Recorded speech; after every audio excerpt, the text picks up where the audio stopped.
India news पर आपका बहुत बहुत स्वागत है। आपके साथ मैं हूं राकेश पांडे। वक्त हो गया सुपरफास्ट 100 का। आपके साथ मैं हूं चित्रा त्रिपाठी। बड़ी खबर से शुरुआत करेंगे। अमेरिका के न्यूयॉर्क शहर में जोरदार धमाके के बाद एक इमारत के गिरने की खबर है। हालांकि धमाका किस वजह से हुआ ये पता नहीं चल पाया है। शहर के फायर डिपार्टमेंट ने मामले की जांच शुरू कर दी है। स्थानीय प्रशासन के मुताबिक इस धमाके में 11 लोगों को मामूली चोटें आई हैं। ये घटना अमेरिकी समय के मुताबिक सुबह करीब 9:30 बजे मैनहट्टन के पार्क स्ट्रीट इलाके में हुई। धमाके के बाद इमारत में आग लग गई। धमाका इतना जोरदार था कि पूरी बिल्डिंग पल भर में ही धराशायी हो गई। इमारत गिरने के बाद जोरदार आवाज के साथ हवा में धूल का गुबार उड़ते देखा गया। धमाके की जगह के पास से ही मेट्रो लाइन गुजरती है, जिसे फिलहाल बंद कर दिया गया है। सुरक्षा बलों ने पूरा इलाका घेर लिया और लोगों की आवाजाही भी रोक दी गई। इस धमाके ने एक बार फिर से अमेरिकियों के जहन में 2001 में वर्ल्ड ट्रेड सेंटर पर हुए आतंकी हमले की यादें ताजा कर दी हैं। हालांकि न्यूयॉर्क में आज हुए धमाके की वजह साफ नहीं हुई है, लेकिन फिर भी आतंकी हमले की आशंका से अमेरिका के लोगों में खौफ फैल चुका है। मुंबई में अरविंद केजरीवाल के रोड शो के दौरान उनके समर्थकों ने इंडिया न्यूज के रिपोर्टर के साथ धक्का मुक्की और बदसलूकी की। इंडिया न्यूज के रिपोर्टर राजेश ने केजरीवाल से सवाल पूछने की कोशिश की तो उनके समर्थक भड़क गए। उन्होंने राजेश को रोका और हाथापाई भी की। इस दौरान केजरीवाल तमाशा देखते रहे। इससे पहले अरविंद केजरीवाल 3 दिन के महाराष्ट्र दौरे पर मुंबई पहुंचे। चर्चगेट रेलवे स्टेशन पर केजरीवाल के पहुंचते ही आम आदमी पार्टी के कार्यकर्ताओं की भारी भीड़ के बीच भगदड़ मच गई। भगदड़ के दौरान रेलवे स्टेशन का मीटर डिटेक्टर टूट गया। मीटर डिटेक्टर टूटने से कई लोग जख्मी हो गए। कई आप समर्थक केजरीवाल के साथ थे और कई स्टेशन पर उनसे मिलने पहुंचे थे। स्टेशन पर आप समर्थक लोगों की परवाह किए बगैर केजरीवाल से मिलने के लिए दौड़ पड़े, जिससे भगदड़ की स्थिति बन गई। आप कार्यकर्ताओं के हंगामे की वजह से आम यात्रियों को परेशानी का सामना करना पड़ा। जो उन्होंने मीडिया में फिक्सिंग किया उसके लिए। क्या फिक्सिंग किया? जो उन्होंने एंकर के साथ मिलके जो बताना चाहिए था सिर्फ उतना ही बताया उन्होंने। सिर्फ उनको सुनता था, सपोर्ट करने की सोचा था, अभी सपोर्ट कोई नहीं करेगा। अरविंद केजरीवाल के चुनावी अभियान के पहले दिन मुंबई में चर्च गेट रेलवे स्टेशन पर हुई भगदड़ के दौरान नुकसान की वसूली आम आदमी पार्टी से हो सकती है। महाराष्ट्र के गृह मंत्री आर पाटिल ने कहा है कि जांच के बाद उचित कार्रवाई की जाएगी। अपने महाराष्ट्र दौरे के पहले दिन अरविंद केजरीवाल ने लोगों और पार्टी कार्यकर्ताओं के साथ ट्रेन से सफर किया। उन्होंने अंधेरी से चर्चगेट तक ट्रेन से यात्रा की। इस दौरान उनके समर्थकों की भारी भीड़ के चलते मुसाफिरों को खासी परेशानी हुई। आम आदमी पार्टी के संयोजक अरविंद केजरीवाल को मुंबई में काले झंडे दिखाए गए। केजरीवाल चुनाव प्रचार के लिए महाराष्ट्र के 3 दिन के दौरे पर हैं। आज वो लोकल ट्रेन के जरिए प्रचार करने निकले हैं। इसी दौरान उन्हें चर्च गेट रेलवे स्टेशन पर काले झंडे दिखाए गए। दूसरों को नियम कायदे का पाठ पढ़ाने वाली आम आदमी पार्टी ने मुंबई में नियमों की खुद धज्जियां उड़ाई। सड़क पर उतरे केजरीवाल के कार्यकर्ताओं ने ट्रैफिक कानूनों को ताक पर रख दिया। ऑटो पर जहां क्षमता से ज्यादा सवारियां बैठी, वहीं ट्रैफिक सिग्नल भी तोड़े गए, जबकि बिना हेलमेट लगाए बाइक भी चलाई गई। केजरीवाल 13 मार्च को चंद्रपुर और भंडारा जाएंगे। 14 मार्च को केजरीवाल नागपुर में अंजलि दमानिया के लिए प्रचार करेंगे। 14 मार्च को नागपुर में रैली के साथ केजरीवाल के पहले फेज का महाराष्ट्र दौरा खत्म होगा।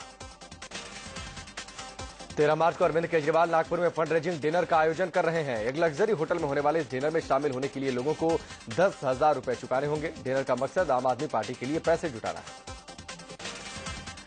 ईमानदारी की दुहाई देने वाले अरविंद केजरीवाल की बेईमानी सामने आई है। गुजरात दौरे के दौरान केजरीवाल ने टोल नाकों पर टैक्स नहीं भरा। सूरजबाड़ी टोल नाके की सीसीटीवी तस्वीरों में कैद हुआ है कि कैसे अरविंद केजरीवाल का काफिला टोल टैक्स दिए बगैर ही निकल गया। केजरीवाल 4 दिनों के लिए गुजरात में थे। केजरीवाल और उनके साथी अहमदाबाद के रास्ते पड़ने वाले 4 टोल नाकों पर टोल टैक्स उन्होंने नहीं चुकाया, जबकि प्रति गाड़ी उन्हें 60 रुपए चुकाने थे। सीसीटीवी कैमरे में उनकी ये करतूत कैद हो गई। आम आदमी पार्टी में बगावत के सुर थमते नहीं दिखाई दे रहे। टिकट बंटवारे को लेकर पार्टी में सवाल उठ ही रहे थे, लेकिन अब अरविंद केजरीवाल के अहम साथी कुमार विश्वास और शाजिया इल्मी ने इस बाबत सवाल उठाए हैं और अपनी नाराजगी जाहिर की।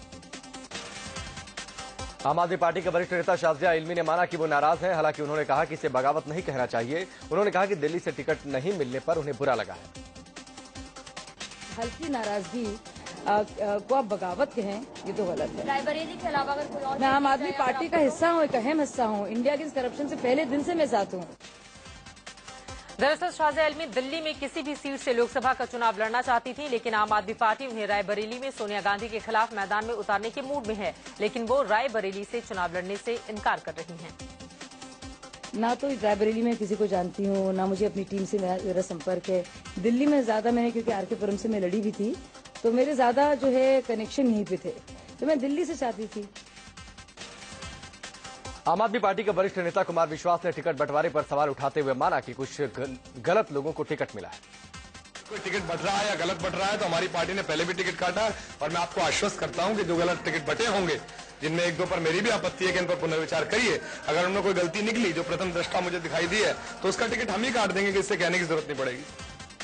आम आदमी पार्टी की सदस्य मल्लिका साराभाई भी नाराज हो गई हैं। नाराजगी का आलम यह है कि उन्होंने यहां तक कहा कि अगर पार्टी टिकट भी देगी तो भी वो चुनाव नहीं लड़ेंगी।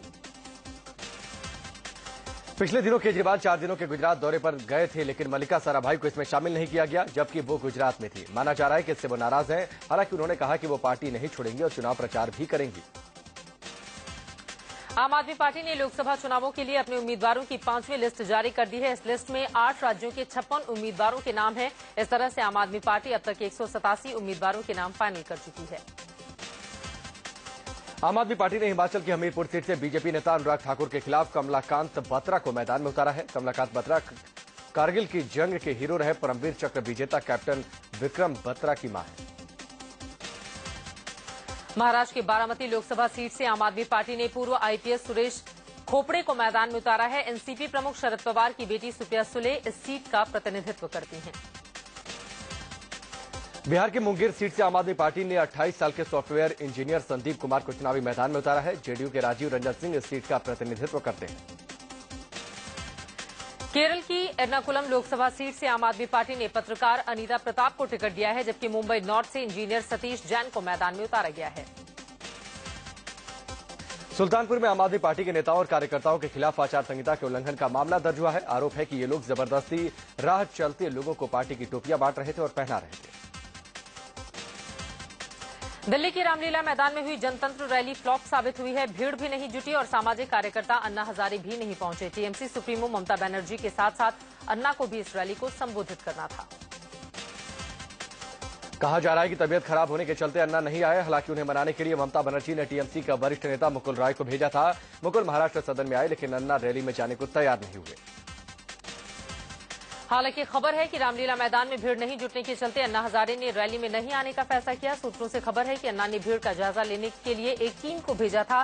भीड़ कम जुटने की खबर मिली तो अन्ना ने जाने का फैसला टाल दिया। रामलीला मैदान में भीड़ वाकई बेहद कम जुटी थी। आलम यह था कि जो कुर्सियां लगाई गई थी वो भी नहीं भर पाई और ममता बनर्जी को खाली पड़े मैदान को ही संबोधित करके संतोष करना पड़ा। रैली के बाद टीएमसी सुप्रीमो ममता बनर्जी ने कहा कि अन्ना की तबियत ठीक नहीं थी, इसीलिए वो नहीं आ पाए। उन्होंने ये भी कहा कि इसका कोई और मतलब नहीं निकाला जाना चाहिए। एक प्रोग्राम अन्ना जी का करना था, हमारा आमंत्रण था, किसी को ब्लेम नहीं करेंगे। हो सकता है उनका तबीयत ठीक नहीं है जो उन्होंने बताया। आरजेडी छोड़कर रामकृपाल यादव बीजेपी में शामिल हो गए। दिल्ली में बीजेपी दफ्तर में पार्टी अध्यक्ष राजनाथ सिंह ने रामकृपाल को सदस्यता दिलाई तो उन्होंने पैर छूकर आशीर्वाद दिया। इस मौके पर बिहार बीजेपी के भी कई नेता मौजूद थे। बीजेपी में शामिल होते ही रामकृपाल यादव ने नरेंद्र मोदी का गुणगान शुरू कर दिया। उन्होंने कहा कि जब एक चाय बेचने वाला पीएम उम्मीदवार बन सकता है तो एक पिछड़े का बेटा उनका समर्थन क्यों नहीं कर सकता। चाय बेचने वाला का बेटा प्रधानमंत्री के रूप में उम्मीदवार हो सकता है तो क्यों नहीं नरेंद्र मोदी का साथ रामकृपाल यादव देने का काम करें। मैं भी एक पिछड़ा का बेटा हूं। कल तक मोदी को सांप्रदायिक बताने वाले रामकृपाल यादव ने बीजेपी में शामिल होते ही उन्हें सेकुलर बता दिया। रामकृपाल ने कहा कि गुजरात में मुसलमानों का विकास हुआ है और मोदी सभी धर्मों को साथ लेकर चलते हैं। आरजेडी का साथ छोड़ते ही रामकृपाल यादव ने लालू प्रसाद यादव को जमकर कोसा। उन्होंने कहा कि आरजेडी में परिवारवाद के चलते घुटन महसूस कर रहा था। आरजेडी छोड़कर बीजेपी में जाने वाले रामकृपाल यादव पर आरजेडी सुप्रीमो लालू प्रसाद यादव जमकर बरसे। लालू ने रामकृपाल को भस्मासुर तक करार दिया और कहा कि वो भस्म हो जाएंगे। लालू ने रामकृपाल यादव को अवसरवादी भी करार दिया। उन्होंने कहा कि रामकृपाल सांप्रदायिक ताकतों की गोद में जाकर बैठ गए हैं और नरेंद्र मोदी भाई तक कहने लगे। रामकृपाल यादव के बीजेपी ज्वाइन करने को लेकर बीजेपी नेता नवल किशोर यादव ने हमला बोला है। उन्होंने कहा कि रामकृपाल टिकट के लालच में बीजेपी में आए हैं। नवल किशोर पाटलिपुत्र सीट से बीजेपी के टिकट की दावेदारी जता रहे हैं। बिहार के मुख्यमंत्री नीतीश कुमार ने बीजेपी के पीएम कैंडिडेट नरेंद्र मोदी पर पलटवार किया है। नाम लिए बगैर उन्होंने कहा कि पीएम का सपना तो मोदी को आता है और वो तो अब खुद को प्रधानमंत्री भी मान बैठे हैं। शनिवार को पूर्णिया की रैली में मोदी ने नीतीश को अहंकारी करार दिया था। इसके जवाब में नीतीश ने कहा कि मोदी के अहंकार से तो गुजरात के लोग और बीजेपी वाले त्रस्त हैं। अहंकार नहीं, अहंकार तो दूसरे लोगों के पास है और वो रोम रोम से टपकता है। उसके भुक्तभोगी मोदी ने गुजरात से बिहार की तुलना कर नीतीश को खूब आड़े हाथों लिया, लेकिन नीतीश ने कहा कि बिहार जैसे पिछड़े राज्य और पहले से ही विकसित गुजरात में तुलना करना अनुचित है। कोसी बाढ़ के वक्त दिए गए 5 करोड़ का चेक नीतीश ने लौटा दिया था, जिसे मोदी ने गुजरातियों का अपमान बताया था। इस पर नीतीश ने कहा कि हमने किसी का अपमान नहीं किया, बल्कि मोदी ने बिहारियों का अपमान किया था। इससे पहले फेसबुक पर कविता के जरिए भी नीतीश ने मोदी पर निशाना साधा। उन्होंने लिखा, उन्हें न प्रेम है न ज्ञान है, बिहार से अनजान है, ये कैसे बिहार बनाएंगे? वोट तभी तो आएंगे जब बिहार को भटकाएंगे। मोदी पर निशाना साधते नीतीश की कविता में आगे कुछ ऐसी पंक्तियां हैं जो विकास हुआ उसे नकार दें, कुछ हादसों पर डकार दें। आओ विकास को जाम करें, बिहार को बदनाम करें, आतंकवाद का हवाला दें, झूठे घोटालों का झाला दें। बीजेपी के पीएम कैंडिडेट नरेंद्र मोदी के वाराणसी लोकसभा सीट से चुनाव लड़ने की खबर लगभग पक्की है। अब बड़ी खबर यह है कि नरेंद्र मोदी को चुनौती देने के लिए वाराणसी से कौमी एकता दल के टिकट पर बाहुबली मुख्तार अंसारी मैदान में उतर सकते हैं। कौमी एकता दल का कहना है कि पार्टी पर वाराणसी सीट से मुख्तार अंसारी को चुनाव लड़ाने को लेकर पार्टी कार्यकर्ताओं और मोदी को नापसंद करने वालों का खासा दबाव है। ऐसे में अगर मोदी वाराणसी से चुनाव लड़े तो मुख्तार अंसारी उन्हें चुनौती देंगे। कौमी एकता दल ने पहले वाराणसी से मुख्तार की पत्नी आशुमा को उम्मीदवार बनाया था, लेकिन मोदी के चुनाव लड़ने की खबर के बाद पार्टी ने अपनी रणनीति में बदलाव किया। 2009 में यहां से बीजेपी प्रत्याशी मुरली मनोहर जोशी और मुख्तार अंसारी के बीच मुकाबला हुआ था। मुरली मनोहर जोशी ने जीत हासिल की थी। बीजेपी नेता मुरली मनोहर जोशी को अब राजनीति पाप नजर आने लगी है। वाराणसी में कार्यक्रम के दौरान जोशी ने कहा कि पुण्य किया तो भारत में जन्म मिला, वाराणसी में पला बढ़ा, लेकिन पाप किया था जो संसद में बैठना पड़ा। बीजेपी में मचे अंदरूनी घमासान की एक झलक सुल्तानपुर में देखने को मिली, जहां चुनाव अभियान पर निकले पार्टी के राष्ट्रीय महासचिव वरुण गांधी ने पूर्वजों के नाम पर वोट मांगे। वरुण ने अपने भाषण में पार्टी के किसी वरिष्ठ नेता का जिक्र नहीं किया, पीएम कैंडिडेट नरेंद्र मोदी का भी नहीं। छत्तीसगढ़ में हुए नक्सली हमले को लेकर गृह मंत्री सुशील कुमार शिंदे ने बड़ा और कड़ा बयान दिया है। शिंदे ने कहा कि नक्सली हमले का बदला लिया जाएगा। इससे पहले नक्सली हमले में शहीद हुए जवानों को छत्तीसगढ़ के जगदलपुर में श्रद्धांजलि दी गई। गृह मंत्री सुशील कुमार शिंदे, सीएम रमन सिंह, राज्यपाल शेखर दत्त ने जगदलपुर पहुंचकर शहीदों को श्रद्धा सुमन चढ़ाए। इससे पहले गृह मंत्री शिंदे ने रायपुर एयरपोर्ट के एक हॉल में ही आला नेताओं और अधिकारियों की बैठक ली। इस बैठक में सीएम, राज्यपाल, गृह मंत्री, केंद्रीय गृह सचिव, राज्य के गृह सचिव और डीजीपी शामिल हुए। श्रद्धांजलि के बाद भी गृह मंत्री की पुलिस अधिकारियों के साथ बैठक है। नक्सली हमले पर सीएम रमन सिंह ने भी चिंता जाहिर की। उन्होंने कहा कि हमले पर राजनीति नहीं होनी चाहिए। छत्तीसगढ़ के सुकमा में हुए नक्सली हमले की जल्द जांच शुरू की जाएगी। छत्तीसगढ़ सरकार ने जांच के आदेश दे दिए हैं। राज्य के अतिरिक्त पुलिस महानिदेशक स्तर के अधिकारी वारदात की जांच करेंगे। सुप्रीम कोर्ट में सहारा प्रमुख सुब्रत रॉय की रिहाई याचिका पर सुनवाई टल गई है। अब मामले पर गुरुवार दोपहर 2 बजे सुनवाई होगी। सुब्रत की न्यायिक हिरासत के खिलाफ कोर्ट में हैबियस कॉर्पस की अर्जी लगाई गई है, जिसमें कहा गया है कि रॉय की न्यायिक हिरासत गैर कानूनी है। खालिस्तानी आतंकी देवेंद्र पाल सिंह भुल्लर की फांसी की सजा को लेकर राष्ट्रपति और गृह मंत्रालय की अलग अलग राय सामने आई है। इंडियन एक्सप्रेस में छपी खबर के मुताबिक राष्ट्रपति भुल्लर की फांसी के खिलाफ है, जबकि केंद्र फांसी के हक में है।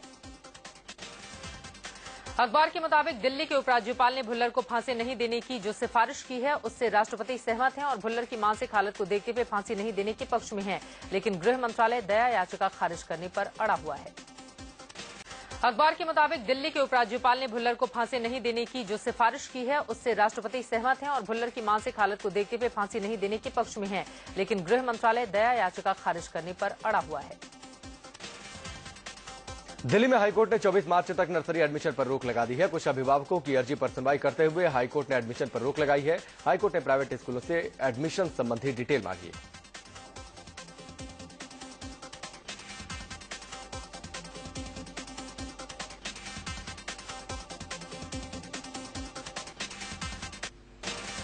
ब्रेक के बाद एक बार फिर से आपका बहुत बहुत स्वागत है। नजर डालेंगे बाकी की 40 खबरों पर।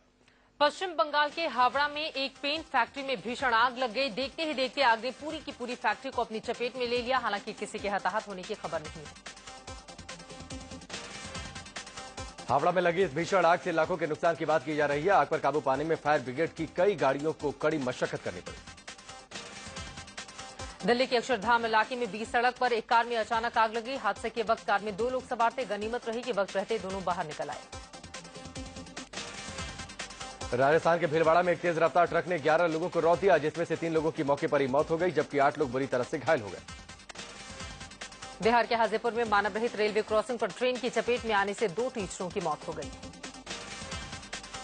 इंदौर में बदमाशों के बढ़ते आतंक से तंग आकर पुलिस ने सिंघम अवतार लिया है। पुलिस गुंडा विरोधी अभियान के तहत बदमाशों को खोज खोजकर गली मोहल्ले से पकड़ रही है।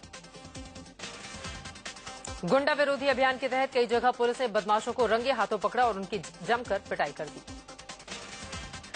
गाजियाबाद के साहिबाबाद इलाके में एक बुजुर्ग की लाश मिलने से सनसनी फैल गई। ईंटों से कुचलकर बुजुर्ग की हत्या की गई है। गाजियाबाद के इंदिरापुरम थाना क्षेत्र में हिंडन नदी में एक युवती की लाश मिलने से सनसनी फैल गई। पुलिस मामले की जांच कर रही है। नोएडा में गार्ड की बंदूक से चली गोली से 2 लोग जख्मी हो गए। कहा जा रहा है कि कैश वैन के गार्ड के हाथ से बंदूक नीचे गिरने से गोली चली। राजस्थान के हनुमानगढ़ में उस समय हड़कंप मच गया जब एक युवक ने युवती को गोली मार दी, जिससे मौके पर ही उसकी मौत हो गई। यूपी के शाहजहांपुर में एक मूक बधिर बच्ची के साथ बलात्कार की वारदात सामने आई है। गुस्साए लोगों ने जमकर हंगामा किया और पुलिस वालों की पिटाई भी कर दी। हरियाणा के घरौंडा में एक महिला को गैंगरेप के बाद जिंदा जलाने की कोशिश का मामला सामने आया है।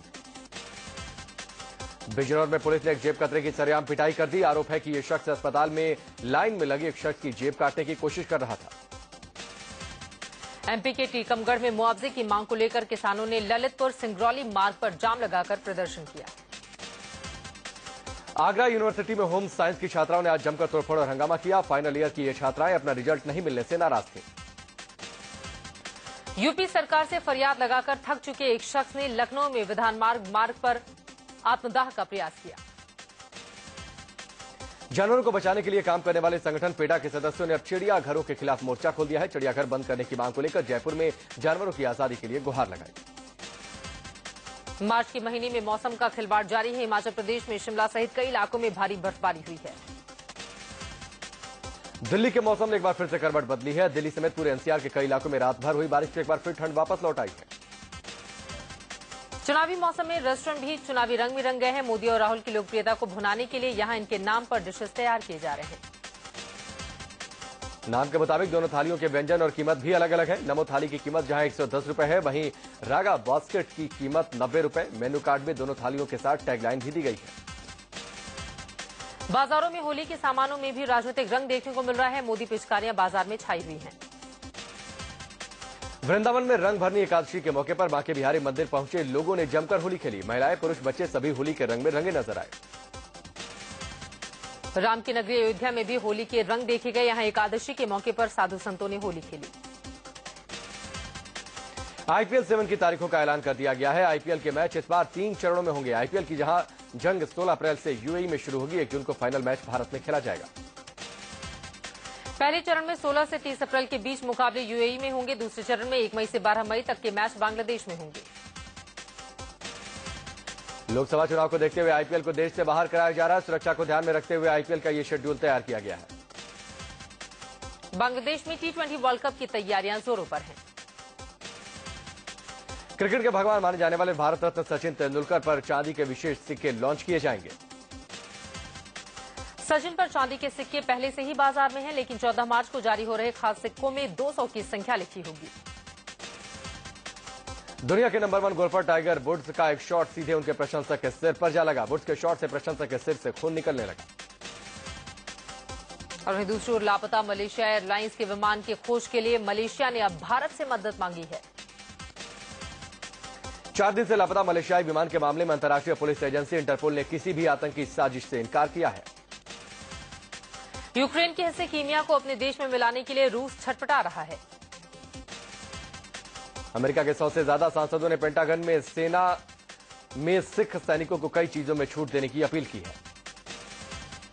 पाकिस्तान में अब पत्नी से पूछे बगैर ही पति दूसरी शादी कर सकता है। एक्टर आमिर खान और उनके टीवी शो सत्यमेव जयते के खिलाफ दुष्प्रचार करने वाले अज्ञात लोगों पर एफआईआर दर्ज हो गई है।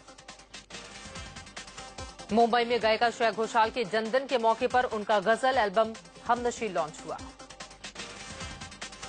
निर्देशक डेविड धवन की फिल्म मैं तेरा हीरो का नया गाना रिलीज हुआ है। कुमार के लिखे इस गाने को अजित सिंह और शाल्मली खोलगड़े ने गाया।